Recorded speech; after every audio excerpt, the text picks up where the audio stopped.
We've been messaging for months, this man and I.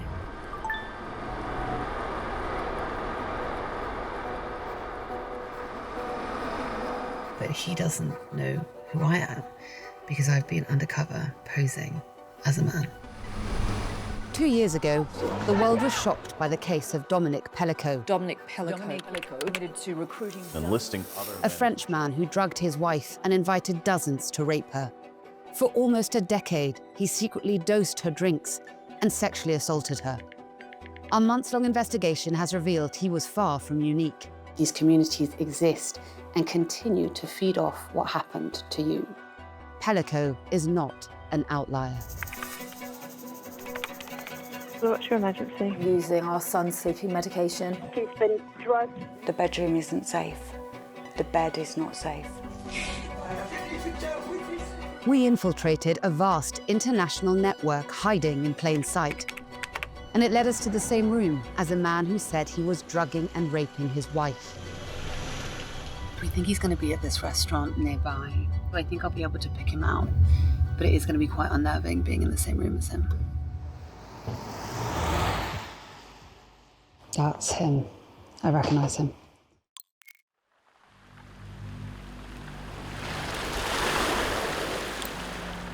Emergency? Borderline connecting. Go ahead, caller. What's your emergency?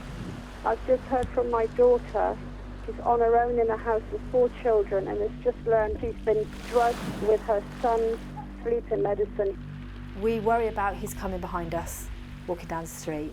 We worry about going to our car late at night, but we don't worry about who we lie next to.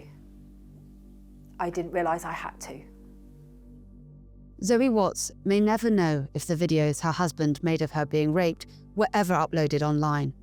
But huge numbers of videos are being posted by users who claim it's non-consensual. One website profiting from this is motherless.com. Last year, we began investigating a porn site that gets over 60 million visits a month, focusing on the thousands of videos featuring women who appear unconscious during sex acts. It's home to over 20,000 videos of so-called sleep content, with hundreds of thousands of views. One popular hashtag is iCheck, a way of proving a woman is asleep. We created a fake name and soon got into a private Telegram group that's dedicated to sharing sleep content with almost 1,000 members. So some person will say, oh, I'm thinking about drugging my wife tonight. Someone is like, great idea, you should give her this. The Telegram conversation makes it real. It feels like it's all happening there, and that you're fearful of someone actually turning on their webcam and showing you, their wife there and then. Survivors of these assaults, like Zoe, often spend months or years trying to rationalize what's happening to them. She met her husband when she was 17. He's now serving 11 years for rape, sexual assault by penetration, and drugging. On the face of it, and certainly to the public, he did seem Mr. Perfect, but there was an undercurrent throughout the marriage. She had no reason to suspect that he'd been raping her for what she now believes was 10 years. Then one Sunday, after church, he confessed to crushing pills into her drink. He reeled off a list of his wrongdoings to me as if it was, a shopping list. I've done this, and this. I've been using our son's sleeping medication to put in your last cup of tea at night to tie you down, take photographs and rape you. And I think I just went into shock. I became ill, very ill. And had lost weight and couldn't really leave the house. I found it. I don't think I knew how to be around people at that time because I felt so broken. Zoe kept the abuse secret for a few months as she grappled with what had happened to her, speaking out only after a severe panic attack. Her mother then called the police. There were some times that I thought, this isn't right. But what would it mean? What would our family look like? Their children would be without a dad, and there would be a reputation, and my boys would grow up having a reputation, and they'd know what their dad was doing. I've noticed you haven't used the word rape a lot. No. Tell me why. It just doesn't. I don't know. It's like one of those things, really. I struggle with that, to say that that's what's happened. It's like people can say it to me, but I just don't think, whew.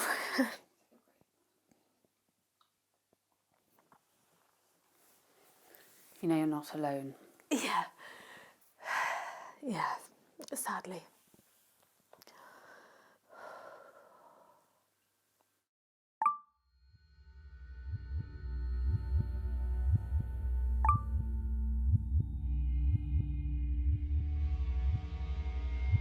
We messaged with multiple users across the US, the UK, France, Brazil, and beyond, who mostly communicated in English.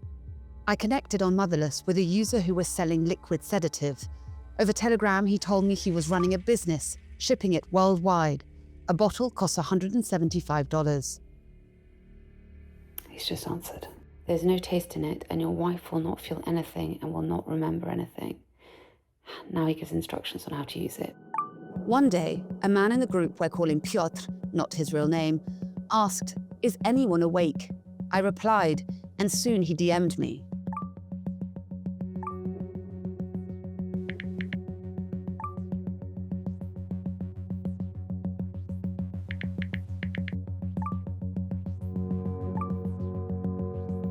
Without encouraging him, I tried to find out how he was managing to do this.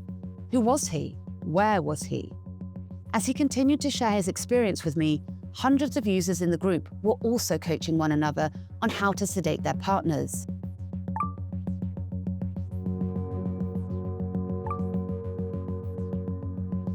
Liquids, pills, step-by-step instructions from dozens of drugs to exact dosages were all in the chat. Many of them everyday medicines. Even when women come forward, proving it can be nearly impossible. Some drugs leave the body within 12 hours. Survivors often only realize much later what happened. And even with the courage to speak out, there are still countless roadblocks when it comes to reporting to police or bringing a legal case. Amanda Stanhope didn't know her partner had been abusing her for 5 years. What were some of the physical signs? I'd wake up on a towel that wasn't there when I went to bed. And sometimes I'd go to bed with, I'd remember wearing shorts and a t-shirt, and they wouldn't be there when I woke up the next morning. I often found lots of bruises on my body that hadn't been there previously. Her former partner was charged with multiple counts of rape and sexual assault. The police had to look through all these videos. And what did they make of them?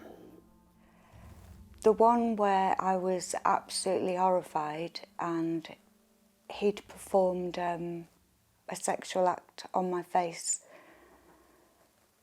whilst I was unconscious, and it was completely clear. And the police looked at this one, and I thought, there's the evidence.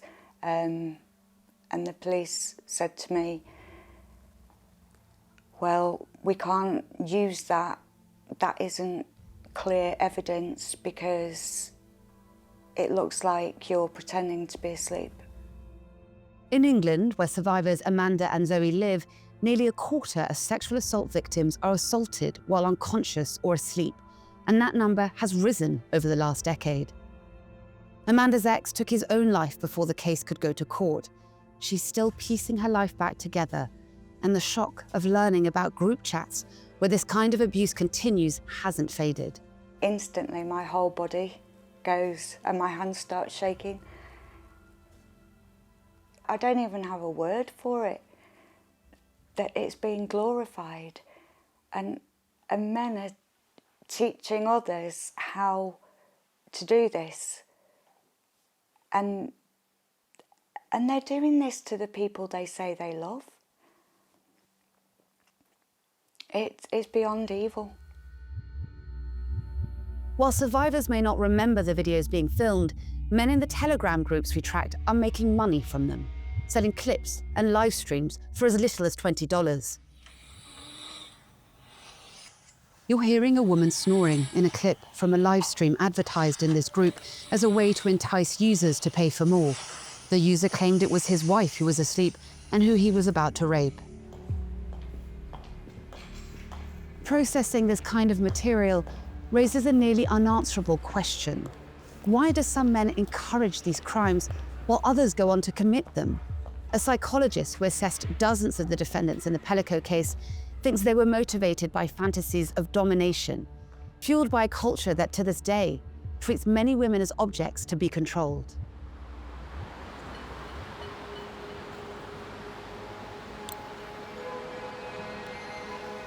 The immense trauma can leave survivors feeling like their identity has all but vanished, with what remains of it shaped only by the abuse. Rebuilding trust in themselves and others is a long road. Allora, all'inizio del video io sdraiata sul divano, già incosciente, e lui con questo bicchierino di Montenegro mette una siringa dentro, aspira e me la mette in bocca. Avrà fatto per una ventina di volte. Le persone più subdole sono quelle più vicine a te, proprio quelle con cui abiti.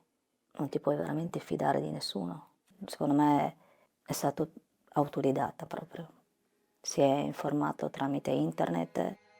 Valentina is a mother of two who asked us not to use her real name. We've distorted her voice to protect her identity. Her husband was sentenced to 8 years in prison for multiple aggravated sexual assaults. Per quanto tu possa essere menefreghista, ce l'hai sempre lì a lato. Basta un letto, basta una telecamera, un profumo differente che da quel giorno lì sicuramente è cambiato anche qualcosa in me. Per quanto io possa essere magari felice e sorridente fuori, poi torno a casa e devo comunque fare amicizia con i miei incubi che sono sempre dietro la porta. While talking to survivors, the man I was DMing continued to message and send me videos. The next day, Piotr wrote that he hadn't put his wife to sleep in some time, as the doctor didn't want to prescribe any more sleeping pills, but he continued to send photos. We don't know when they were taken. It's made me even more determined to try and meet him, to get him in person. So I'm going to send him a message now, and I'm going to see if he would meet with us. By now, we'd worked out he was in Poland, and we knew roughly where he lived, but he refused to meet. And then, a tip. He let slip that he was planning to attend a party.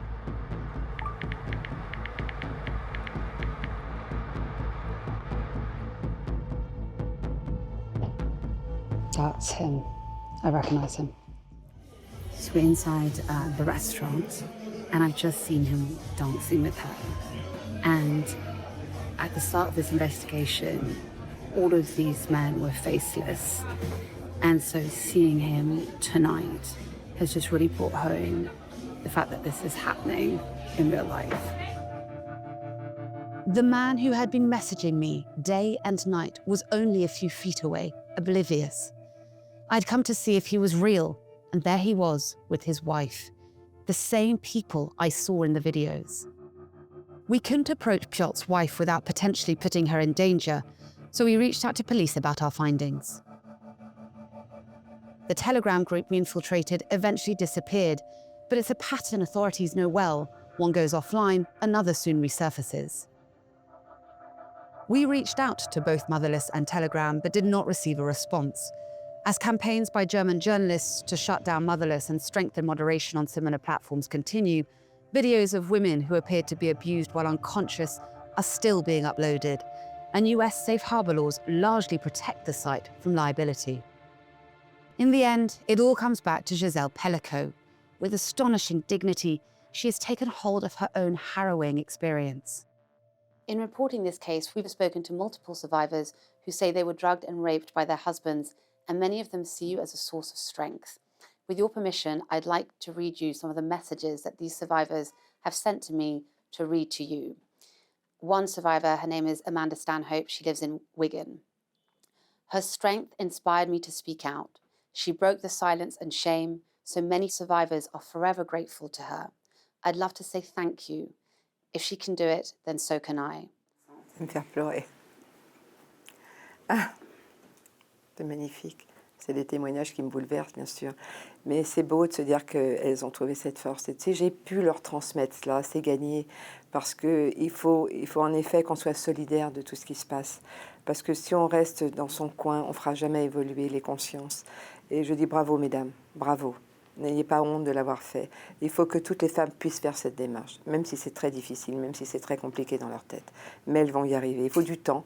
Ça peut demander des mois, des jours, peut-être même des années, mais elles finiront par y arriver.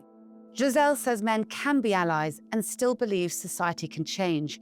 But for those who think they're immune, she has a warning. Je dirais, messieurs, pensez à votre mère, pensez à votre sœur, pensez à votre fille quand vous faites ça. Est-ce qu'il y a un moment où vous allez vous dire que ce que je suis en train de faire, c'est vraiment un acte criminel?